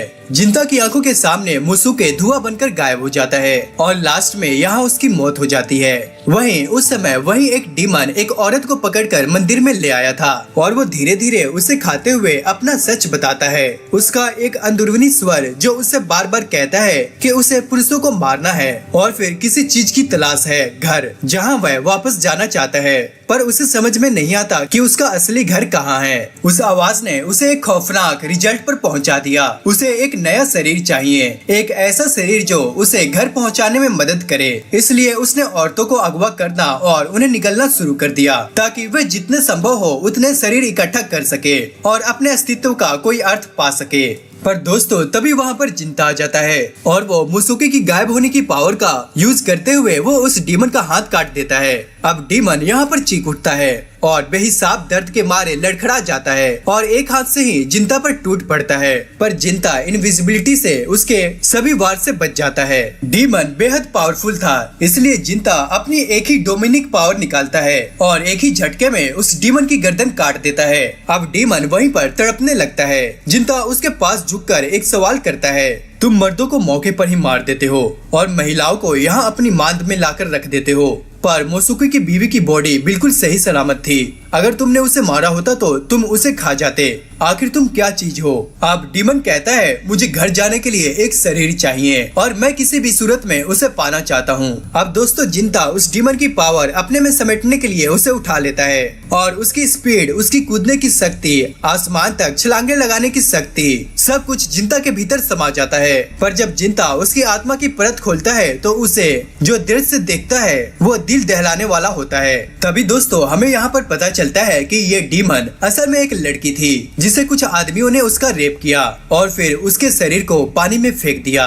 डूबते हुए भी उसके मन में सिर्फ एक ही ख्याल था, मैं इस तरह घर वापस नहीं जा सकती, मुझे एक शरीर चाहिए। इस बदलती सोच और क्रोध ने उसे एक भयानक रूप दे दिया। अब घर की तलाश में औरतों को खाने पर आमादा था और तभी दोस्तों जिंता को सच्चाई का सबसे दर्दनाक हिस्सा समझ में आता है। असल में ये डीमन वही हासू थी, मोसुके की पत्नी। हासू का आत्मा भाव, उसकी यादें और उसकी आंसू से भरी आखिरी चीजें सब जिंता के सामने सब धुएं की तरह धुलकर गायब हो जाती है और जमीन पर सिर्फ हासू का वही बालों का पिन बचा रह जाता है। वही पिन जो मोसुके ने दिया था, वो पिन उसके हाथों में चमकता है और जिंता को महसूस होता है कि इस लड़ाई का अर्थ अब सिर्फ प्रतिशोध नहीं रहा, यह अब एक टूटे हुए प्यार, एक बर्बाद हुई जिंदगी और उनके लिए न्याय की लड़ाई भी है। अगले दिन जिंता वहाँ से निकल पड़ता है मोसुके के घर पर उसकी पत्नी और मोसुके की सारी यादें छोड़कर। उधर दुकान पर महाशय कहते हैं, जिंता यहाँ कई दिनों से आया नहीं ना? ओफू कहता है, नहीं, कल मेरी उससे मुलाकात हुई थी, उसने कहा था कि जाने से पहले आखिरी बार दुकान में जरूर आएगा। अब लोगों का मरना बंद हो गया है तो उसका काम भी खत्म हुआ ना? ओफू थोड़ा सोचते हुए कहती है, शायद कुछ डीमंस अभी भी जिंदा हो। और तभी दोस्तों सीन शिफ्ट होता है। रात के वक्त दो आदमी बात कर रहे होते हैं। एक कहता है, अब किसी औरत के साथ मजे लेने चाहिए, शादीशुदा या कुंवारी। और दोस्तों ये वही दोनों घटिया लोग हैं जिन्होंने मोसुके की पत्नी का बलात्कार किया था। तभी अचानक उनके सामने जिंता आ जाता है और वो बहुत ही ज्यादा गुस्से में होता है। पलक झपकते ही वो दोनों आदमी हवा में उड़ते हुए गिर पड़ते हैं और वहीं पर मर जाते हैं। इसके बाद दोस्तों जिंता धीरे से कहता है, मोसुके अब तुम्हारी आत्मा को असली मायने में शांति मिलेगी। तुम्हारी पत्नी पत्नी के गुनहगार अब इस दुनिया में नहीं रहे। और इसी तरह दोस्तों जिंता वहाँ से चला जाता है। इसके बाद दोस्तों हम देखते हैं कि रात का आसमान बहुत ही ज्यादा खूबसूरत होता है और चांदनी हवाएं बह रही होती है। कसम से दोस्तों ये सीन बहुत ही ज्यादा देखने लायक था। अब अगले सीन में हमें एक छोटी सी बच्ची की आवाज सुनाई देती है। वो एक बॉल के साथ खेलते हुए बहुत प्यारा गाना गा रही होती है। गाना खत्म करके वो स्माइल करती है और कहती है यही खत्म होता है ये गाना। इसके बाद दोस्तों हमें एक मायूस आदमी दिखाया जाता है। वो एक दुकान में जाने ही वाला था, तभी उसकी नजर एक आदमी पर पड़ती है। उस चेहरे में उसे किसी और की झलक दिखाई देती है। वो उसी की ओर बढ़ता है, लेकिन तभी एक लड़की उससे टकरा जाती है और वो लड़की उससे तुरंत माफी मांगती है और वो भी झट से कहता है नहीं, इसमें मेरी भी गलती थी। और इसी वक्त ओफू के पिता वहाँ आकर कहते हैं अरे आप तो नाओसुका मिउरा सामा है ना, एक प्रसिद्ध और दयालु समुराय। अगले दिन दोस्तों ओफू उनके लिए खाना लेकर आती है, पर नाओसुका के चेहरे पर उदासी होती है। माँ से पूछते हैं क्या हुआ मिउरा सामा, आप कुछ परेशान लग रहे हैं। वो कहते हैं अगर आप बुरा न मानो तो मैं कुछ बताना चाहता हूँ। बिल्कुल बताइए आप, मेरा एक बड़ा भाई है। अब दोस्तों माँ से यहाँ पर चौंक जाते हैं। क्या क्या कह रहे हैं आप तो अपने परिवार के इकलौते वारिस है, आपका तो कोई भाई नहीं था। नहीं, मेरा बड़ा भाई है सादा नागा मिउरा। पर दोस्तों महाशय और ओफू दोनों ये नाम पहले कभी भी नहीं सुने थे। धीरे धीरे नाओसुका खुद भी शक करने लगता है कि शायद उसका दिमाग ही खराब हो गया है। यहाँ तक कि उसके माता पिता भी कहते थे कि उसका दिमाग खराब हो गया है। अब महाशय उसे दिलासा देते हैं हिम्मत रखिए आप, सब ठीक होगा। अब दोस्तों ओफू कहती है मैं एक ऐसे आदमी को जानती हूँ जो शायद आपकी मदद कर सके। अब महाशय हंसते हुए कहते हैं हाँ, हमारी दुकान में एक रेगुलर कस्टमर आता है। अच्छा तो क्या उसके पास कोई शक्ति है, क्या वो बुरी आत्माओं को खत्म करता है। अब दोस्तों ये सुनकर दोनों बाप और बेटी हंस पड़ते हैं। अब महाशय कहते हैं नहीं, वो तो एक मामूली आदमी है, पर रहस्यों को सुलझाने में बहुत माहिर है और अपनी तलवारों से तो डिमनों को भी मार देता है। तभी दोस्तों इतने में दरवाजे की घंटी बजती है और वहाँ आ जाता है जिंता। जैसे वो रो जाता है, शांति से अंदर जाकर वो अपना ऑर्डर देता है। अब नाओसुका उसे गौर से देखता है, उसकी आंखों में जैसे कोई उम्मीद की किरण दिख रही हो। अब थोड़ी देर बाद जब जिंता खाना खा रहा होता है, महाशय मुस्कुराकर कहते हैं कहीं तुम्हें हमारी दुकान के खाने की लत तो नहीं लग गई। हाँ, कुछ ऐसा ही समझिए आप। अब दोस्तों ओफू उसके लिए चाय लेकर आती है। अब जिंता कहता है तुम दिन पर दिन और भी बेहतर होती जा रही हो। अब दोस्तों ओफू यहाँ पर शर्माने लगती है, बेहतर तो बनना ही होगा ना। और वैसे तुम्हारा काम कैसा चल रहा है जिंता। काम तो वैसे बहुत ही बढ़िया चल रहा है। अब फूलों के खिलौने का मौसम आ गया है, सारे फूल खिल रहे हैं और मैं इन खूबसूरत फूलों से अपनी नजरें हटा नहीं पाता। दोस्तों कहीं जिंता ओफू पर लाइन वाइन तो नहीं मार रहा, आपको क्या लगता है कमेंट करके मुझे जरूर बताना। अब दोस्तों ओफू हंसकर कहती है तो फिर मैं तुम्हें बाद में फूलों के बारे में और बताऊंगी। ओफू स्माइल करते हुए कहती है। इसी बीच दोस्तों बाद में नासुका आ जाता है और वो अपना नाम बताकर उनसे माफी मांगता है। अरे माफ करना कि मैं बीच में आ रहा हूँ, पर मैंने सुना है कि आप डीमंस और ऐसे ही फेनोमिना संभालते हैं। हाँ, मैं डीमंस को मारता हूँ। अच्छा सुनिए, मैं चाहता हूँ कि आप मेरे लिए एक रहस्य सुलझाएं। डीमंस को मारने के अलावा शायद मैं आपकी हर बात में मदद न कर पाऊँ, पर बताइए क्या हुआ। अब दोस्तों ये सुनकर नाओसुका का चेहरा उदास हो जाता है और वो बिना खाए ही वहाँ पैसे देकर चला जाता है और वो बहुत ही ज्यादा सैड और कहीं खोया खोया सा लगता है। अब दोस्तों महाशय उसके पीछे पलक झपकाकर जिंता से कहते हैं सुनिए, क्या आप नाओसुका सामा की मदद नहीं कर सकते। उसका बड़ा भाई अचानक गायब हो गया है और अब वह बहुत कष्ट में है। और दोस्तों ओफू भी उन दोनों के पास आकर कहती है किसी करीबी को खो देना दिल को बहुत ठोस देता है, प्लीज आप उनकी मदद कर दीजिए। अब दोस्तों उनके कहने पर जिंता उनकी बातें मान जाता है और महाशय इसके बाद स्माइल करते हुए कहते हैं कि वो उन कुछ लोगों में से हैं जो यहाँ रेगुलर आते हैं। मैं आपको इसलिए यहाँ तक लाया। अगले सीन में हम दोस्तों जिंता को नासु के साथ देखते हैं। नासु देखती है कि जिंता बड़े चाव से मोची खा रहा है, उसकी फेवरेट डिश। नासु भी उसे चखती है और बोलती है ओह ये तो बहुत टेस्टी है। तभी दोस्तों जिंता हल्के स्माइल के साथ पूछता है वैसे तुम और जेंजी कब शादी कर रहे हो। और दोस्तों ये सुनते ही नासु के गले में खाना अटक जाता है और वो हंसते हुए चिढ़कर कहती है अरे तुम पागल हो क्या, मैं जेंजी से शादी कैसे करूंगी, वो तो मुझे बड़े भाई जैसा लगता है। तुम्हारे पिता को तो ये देखकर बहुत खुशी होगी कि तुम एक अच्छे दिल वाले लड़के से शादी करोगी। अब दोस्तों नासु जल्दी से टालते हुए बोलती है मेरे पिता ने कहा है कि मैं अपने पति खुद चुन सकती हूँ और वैसे तुम जैसे मुसाफिर से कौन शादी करेगा। नासु उसे जिद करके पूछती है, वैसे तुम्हारी उम्र क्या है? मैं 31 का हूँ। और दोस्तों ये सुनकर नासु चौंक जाती है, अरे तुम तो जेंजी से भी बड़े हो। हाँ, पर जिंदगी पर उम्र का असर नहीं दिखता। कुछ देर के लिए माहौल हल्का सा हो जाता है, पर दोस्तों फिर भी जिंता सीरियस होकर कहता है, अब मुझे फिर अपने काम पर लौटना होगा। अब दोस्तों नासु यहाँ पर थोड़ी झिझकते हुए कहती है, तुम सफर करके डीमंस को क्यों मारते हो? काश मेरे पास भी इस सवाल का कोई पक्का जवाब होता, पर मुझे लगता है कि मेरे पास यही एक रास्ता है। अब दोस्तों नासु यहाँ पर हंसते हुए कहती है, सच में तुम्हारी पर्सनैलिटी बहुत अजीब है। कई बार मुझे लगता है कि जैसे तुम्हें इस दुनिया की कोई परवाह नहीं, पर शायद तुम एक उड़ता हुआ परिंदा हो जिसकी कोई मंजिल नहीं। अब दोस्तों यहाँ पर जिंता हल्की से स्माइल करता है और नासु वहाँ से अपने दुकान की तरफ चल पड़ती है। जाने से पहले नासु हंसकर कहती है, अरे ज्यादा मत सोचो वरना बुड्ढों की तरह झुर्रियाँ आ जाएंगी। और दोस्तों ये सुनते ही जिंता अंदर ही अंदर हंसने लगता है। दोस्तों समझ रहे हो, इन दोनों के बीच खिचड़ियाँ पक रही है। दूसरी ओर दोस्तों नाओसुका की माँ घर पर टेंशन में रहती है और वो बार बार कहती है, अब तुम अपनी खोज बंद करो, तुम्हारा कोई बड़ा भाई नहीं है। मैंने तुम्हें कितनी बार बताया है, ये सब तुम्हारा मन का बहम है। पर दोस्तों नाओसुका उनकी बातों पर विश्वास नहीं करता। मैं अपने भाई को ढूंढूंगा और उसके मिलने के बाद मैं अपनी सारी जिम्मेदारियां निभाऊंगा। और दोस्तों इसी वचन के साथ वह फिर से निकल पड़ता है। वह अपने घर से दूर तक चला जाता है, पर एक वर्ड थी जो उसके दिमाग में बार बार गूंज रही थी, घर लोगों से बनता है, जगहों से नहीं। और दोस्तों उसकी यादों में उसके बड़े भाई के बताए हुए कुछ सिद्धांत तैरते हैं। एक समुराय के कुछ उसूल होते हैं, उन्हीं पर वह जिया और उन्हीं पर वह मरेगा। तभी दोस्तों वहाँ पर जिंता आ जाता है। सुनो, मैं तुम्हारी यहाँ मदद करने आया हूँ, पर मैं वादा नहीं कर सकता कि तुम्हें हर सवाल का जवाब मिल जाएगा। अब दोस्तों यहाँ पर नाओसुका कहता है, कोई बात नहीं, मैं बहुत खुश हूँ कि तुम मेरे साथ हो। तुम्हारे भाई के गायब होने से पहले हालात कैसे थे? क्या वहाँ कोई शक या संकेत थे? वह इस तरह से खड़े होकर बात तो नहीं कर सकते, पर वो जिंता को घर लेकर भी नहीं जा सकता क्योंकि वो अभी अभी घर से भागकर आया है। इसलिए दोस्तों वो उसे उसी होटल में ले जाता है। नाओसुका पूछता है, तुम तो एक मुसाफिर हो ना, फिर तुम्हारे पास इतनी अच्छी क्वालिटी की तलवार कहाँ से आई? जिंता बताता है कि वह पहले एक ऐसे गांव में रहता था जहां ब्लैक स्मिथ रहा करते थे और वहीं से उसे यह तलवार मिली। उस गांव के मुखिया ने यह पवित्र तलवार उसे सौंपी थी।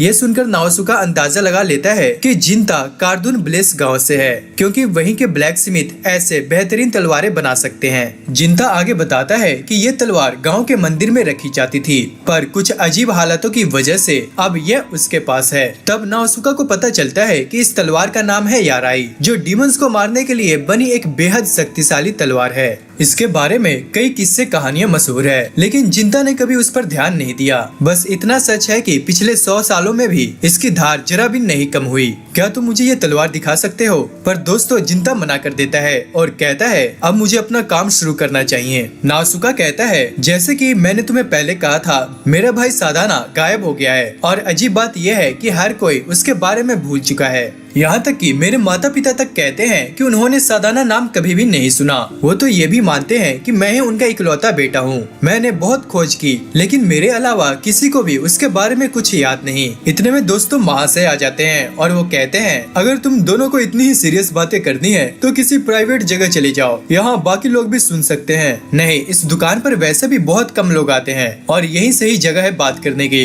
और वैसे भी नाओसुका सामा के लिए सब टेंशन में है। दोस्तों जिंता की बात सुनकर ओफू स्माइल करने लगती है। फिर नाओसुका आगे बताता है कि उसका बड़ा भाई जनवरी के आखिर में गायब हुआ था, लेकिन उसके गायब होने से पहले उसने कहा था कि वो किसी लड़की से मिलने जा रहा है और उसके कमरे में कुछ अजीब फूल मिले थे जिनकी खुशबू बहुत तेज थी। शायद वही फूल उसने खुद वहाँ रखे थे। जिंता कहता है, क्या वो फूल अभी तुम्हारे पास है? हाँ, घर पर रखे हुए हैं। तो फिर मुझे तुम्हारे घर चलना होगा। अगले दिन जिंता दुकान में आता है जहाँ उसे नासु दिखती है और वो उसके पास बैठ जाता है। अब दोस्तों ओफू उन दोनों को छेड़ते हुए कहती है, लगता है तुम दोनों पहले से कुछ ज्यादा ही करीब आ गए हो। और नासु तुरंत जवाब देती है, नहीं नहीं, ऐसा कुछ नहीं है। अच्छा ओफू, तुम नाओसुका सामा को कितनी जानती हो? वो बताती है कि वो बस कभी कभी किसी खास मौके पर ही बात किया करती थी। वो बहुत विनम्र है, एक सच्चे जेंटलमैन की तरह। हाँ, ओफू सही कह रही है। वो शांत स्वभाव के है, लेकिन जब बात तलवारों की आती है तो उनके अंदर एक अजीब सी आग जल उठती है।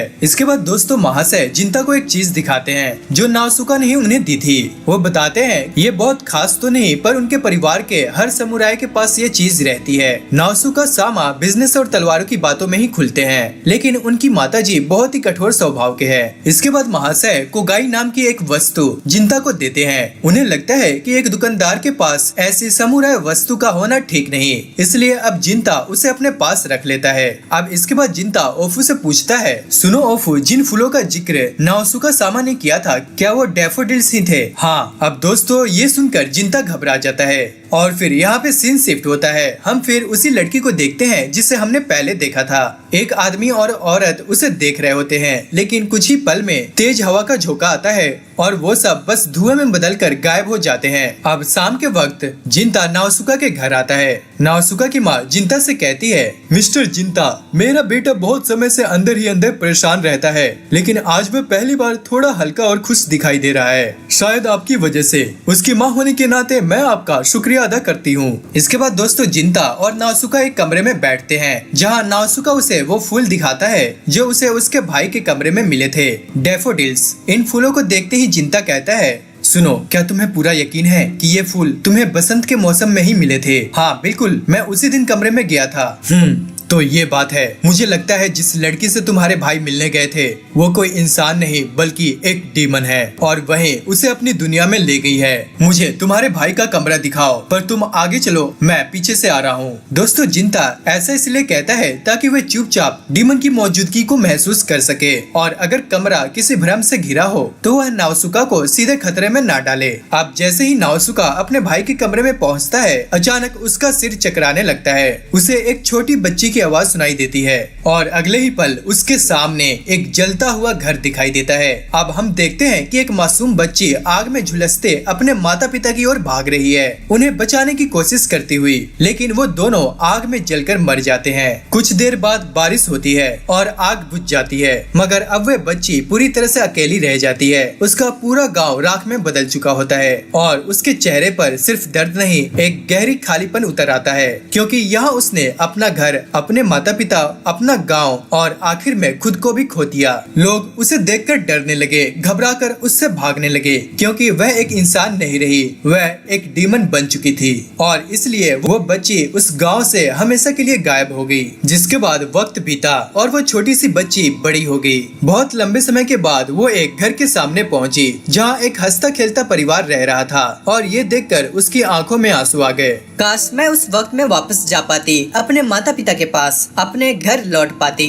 और दोस्तों इतना कहते ही पूरा माहौल ही बदल जाता है। उसके सामने उसके माता पिता दिखाई देने लगते हैं और वो फिर से एक छोटी बच्ची बन जाती है और वो दौड़कर अपने माता पिता की तरफ भागती है। लेकिन तभी दोस्तों नाओसुका की आंखें खुल जाती है और वो खुद को एक दूसरी ही दुनिया में पाता है। उससे पहले कि वो कुछ समझ पाता, जिंता वहाँ पहुँच जाता है। अब दोनों को एहसास होता है कि ये वही जगह है जहाँ नाओसुका का भाई गायब हुआ था और जहाँ इस बच्ची की असली कहानी छुपी हुई थी। तभी दोस्तों नाओसुका को अपना भाई सादा नागा दूर बैठा दिखाई देता है और एक बच्ची को देखते हुए वो स्माइल कर रहा होता है। हे सुनो, तुम्हें खाने में क्या पसंद है? लेकिन दोस्तों बच्ची दुखी होकर कहती है, तुम यहाँ से चले क्यों नहीं जाते? तुम्हारा परिवार तुम्हारा इंतजार कर रहा है। मुझे तो यहाँ अपने माता पिता दिखाई देते हैं, यही मेरे लिए काफी है, इसलिए तुम वापस जाओ। नहीं बच्ची, ये तुम्हारी गलत फहमी है। घर दीवारों से नहीं बनते, लोगों से बनते हैं। जहाँ सुकून न मिले वो घर नहीं होता। तुम न जाने कितनी सदियों से यहाँ अकेली हो, बस अपने माता पिता की परछाई को देखते देखते थक गई हो।